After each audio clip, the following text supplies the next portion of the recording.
ان تمام ضلالتوں سے تنگ آ چکے ہیں۔ اب انتظار کیا ہو رہا ہے کہ ان تمام برائیوں سے ہم تنگ آ چکے ہیں، ان تمام غلطیوں سے ہم تنگ آ چکے ہیں۔ مولا آئیے اس ظلم و جور سے بھری زمین کو عدل و انصاف سے پر کیجئے۔ عزیزان محترم، منتظر ہیں ہم اس چیز کے، اگر یہ انتظار اگر حقیقی معنوں میں ہو تو ہم منتظر ہیں۔ اگر میں ظلم سے متنفر ہوں تو پھر امام کا منتظر تب بنوں گا جب خود بھی ظلم نہ کرتا نظر آؤں گا۔ میں امام کا، اگر میں گناہوں لے کہتا ہوں مولا یہ دنیا جو ہے یہ گناہوں سے پر ہو چکی ہے، خطاؤں سے پر ہو چکی ہے، میں امام کا حقیقی منتظر تب بنوں گا جب میں خود بھی گناہوں سے باز آ جاؤں، جب یہ میرا پورا بدن میرے کنٹرول میں رہے۔ تو میں اکثر اپنی مجلس میں کہتا ہوں، ہمارے استاد نے بڑی پیاری بات کی تھی، وہ کہتے تھے زلیخا نے ایک دفعہ یوسف سے کہا تھا، اے یوسف میں بھی حسین ہوں، ٹھیک ہے تو نبی ہے، تیرا حسن اپنی مثال آپ ہے، ایک دفعہ تو میری طرف نگاہ کر لے، ایک دفعہ تو مجھے دیکھ لے، کیا ہو جائے گا ایک دفعہ دیکھنے میں؟ ایک دفعہ اللہ کے اس پاک نبی نے، یوسف پیغمبر نے آگے بڑھ کے زلیخا سے یہ بڑی عجیب بات کی تھی، کہا اے زلیخا میں تجھے ضرور دیکھتا اگر یہ آنکھیں میری اپنی ہوتی، اگر یہ آنکھیں میری اپنی ہوتی، یہ میرے رب کی امانت ہے۔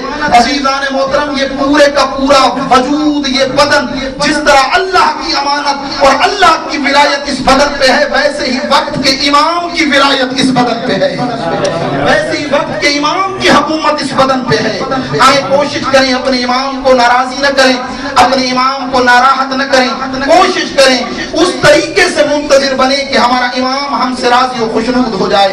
تو عرض کر رہا تھا آپ کی خدمت میں اور روایت آپ کو سنانا چاہ رہا تھا، خود راوی ہے احمد بن اسحاق، یہ کہتا ہے میں، آپ لوگ تھک تو نہیں رہے ہیں؟ ماشاءاللہ ماشاءاللہ ماشاءاللہ۔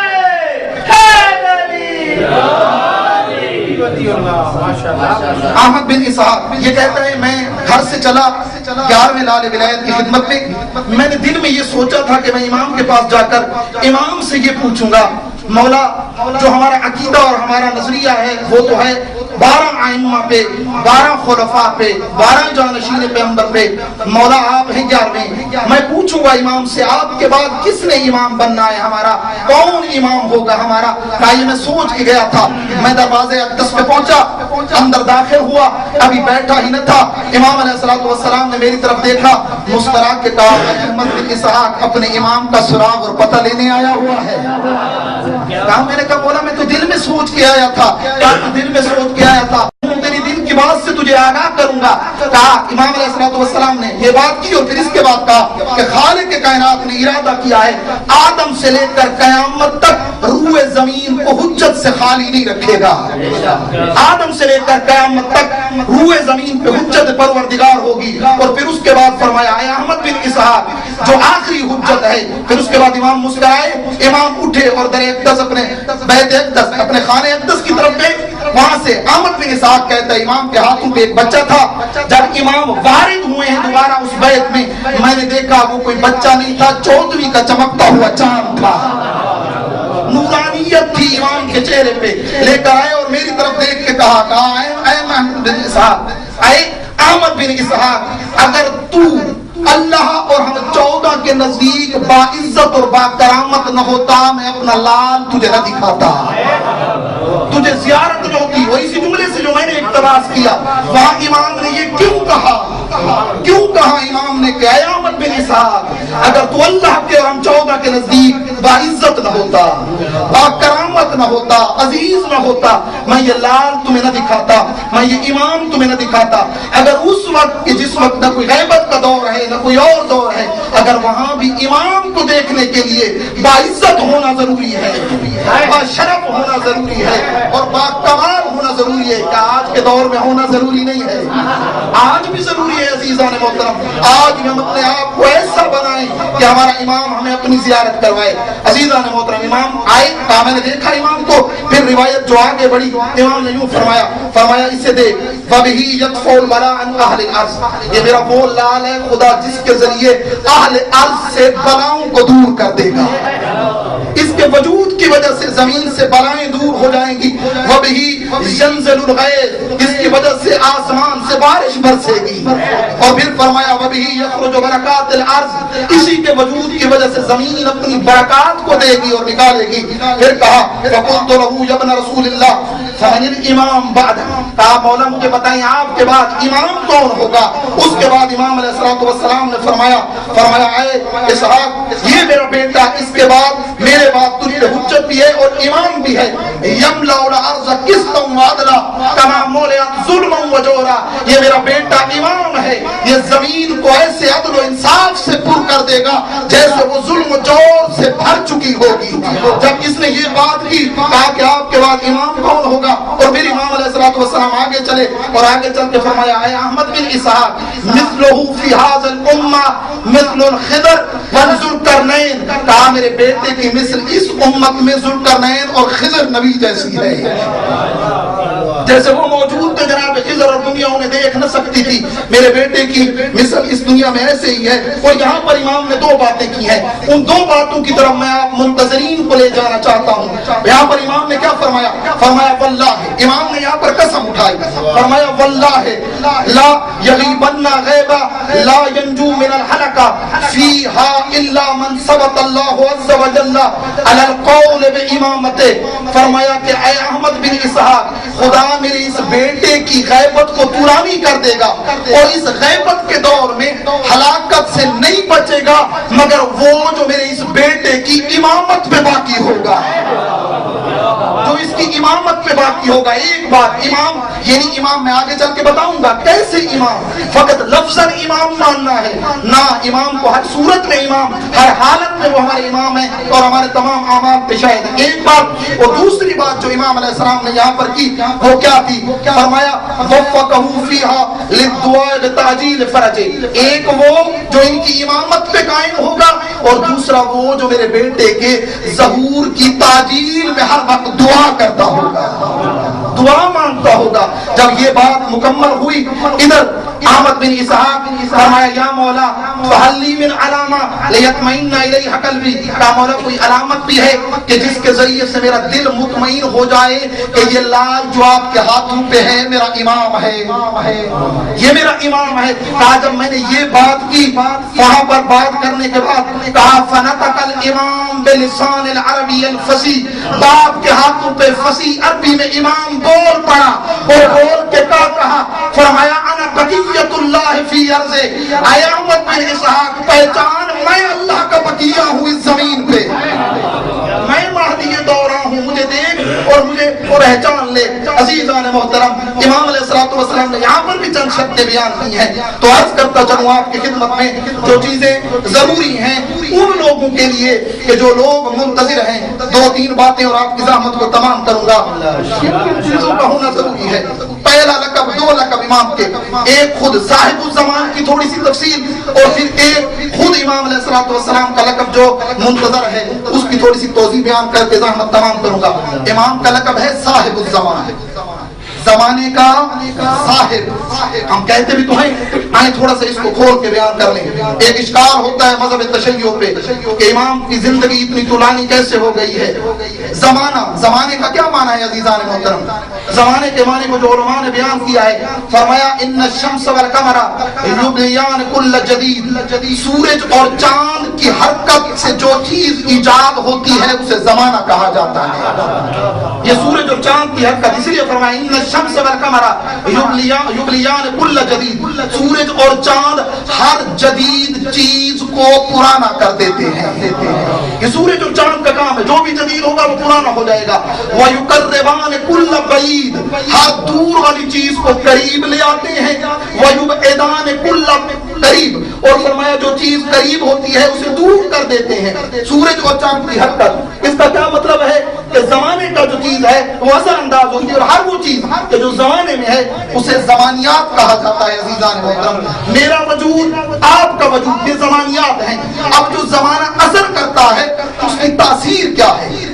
بچہ جو ہوگا وہ جوان ہو جائے گا، جوان بوڑھا ہو جائے گا، جو صحت میں تھا وہ ضعیف ہو جائے گا۔ یہ زمانے کا کام ہے. یعنی زمانہ ہر وہ چیز کہ جو انسان ہے یا جو غیر انسان ہے اس پہ اپنا اثر رکھتی ہے. جوان کو ضعیف, بچے کو جوان, اسی طرح کسی اور کو جو بھی چیزیں, اگر تازہ کھانا ہے تو وہ باسی ہو جائے گا, پھل تازہ ہے وہ بوسیدہ ہو جائے گا, نئی بلڈنگ پرانی ہو جائے گی. کیوں؟ زمانے کی وجہ سے کہ زمانے کا ایک اثر ہے. زمانہ اثر کرتا ہے ان پہ جو زمانیات کی صفت سے متصف ہو. زمانہ اس پہ اثر نہیں کرتا جو صاحب الزمان ہو, جو صاحب الزمان ہو. اب زمانے کی تاثیر مجھ پہ اور آپ پہ تو ہو سکتی ہے, امام زمان اور صاحب زمان پہ نہیں ہو سکتی. کیوں؟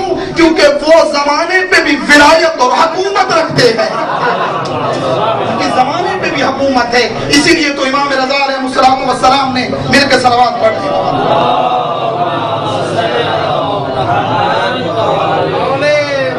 امام علیہ السلام نے اسی چیز کی طرف بیان کیا, فرمایا کہ جب ہمارا مہدی ظہور کرے گا ان یکون شیخا وشاب المنظر, زمانے اور وقت کے اعتبار سے تو اسے ضعیف ہونا چاہیے تھا, جو کئی ہزار سال گزر گئے ہیں, لیکن جو بھی ہمارے مہدی کو دیکھے گا جوان نظر آئے گا. شاب المنظر, جوان نظر آئے گا. عزیزان محترم, عرض کرتا چلوں آپ کی خدمت میں منتظر کے حوالے سے کون سی ذمہ داریاں ہیں آج کے اس دور میں ہم تمام منتظرین کی. دو تین چیزوں کو میں نے پوائنٹڈ کیا ہے جنہیں میں نے آپ کی خدمت میں بیان کرنا ہے. پہلی چیز, ہم میں سے ہر ایک منتظر امام کا احساس حضور رکھے. شاید میں نہیں سمجھا پایا ہوں آپ کو. ہم امام کے ظہور کے منتظر ہیں, حضور کے منتظر نہیں ہیں. ہم امام کے ظہور کے منتظر ہیں, حضور کے منتظر نہیں ہیں. یہ ہمارا عقیدہ ہے. امام حاضر بھی ہے, ناظر بھی ہے. ہم میں سے ہر ایک کے تمام اعمال کو امام دیکھ رہا ہے, امام حاضر ہے. اور یہی تو وجہ ہے آج کی شب ہم میں سے ہر ایک کا عمل وقت کے امام کی بارگاہ میں پہنچے گا. آئیں اپنے اعمال کو درست کریں. شب جمعہ میں بھی امام کے پاس پہنچتا ہے. اور پھر وہ حدیث بڑی عظیم حدیث تھی کہ جسے امام علیہ السلام نے بھی اسی عنوان سے کہا کہ جو بھی چیز خداوند کریم کی طرف سے اپنی مخلوق پہ پہنچتی ہے وہ سب سے پہلے ہمارے مہدی کے ہاتھ پہ آتی ہے. جو بھی نازل ہوتا ہے ہمارے مہدی کے ہاتھ پہ آتا ہے. میں ان کی مرضی وہ جس کو دیں. اور جو لوگوں کی طرف سے نیک اعمال اللہ کی طرف جاتے ہیں وہ بھی ہمارے مہدی کے ہاتھ پہ پہلے پہنچتے ہیں. امام جب اس پہ مہر لگا دیتے ہیں تو وہ اوپر جاتے ہیں. تو عرض کر رہا تھا منتظرین کے لیے پہلی صفت اور ضروری صفت ہے کہ وہ احساس حضور رکھیں. امام ہمارا حاضر ہے, غائب نہیں ہے. پھر علی بن مہدیار آپ کے سامنے ہے, دیوانہ تھا یہ امام کا.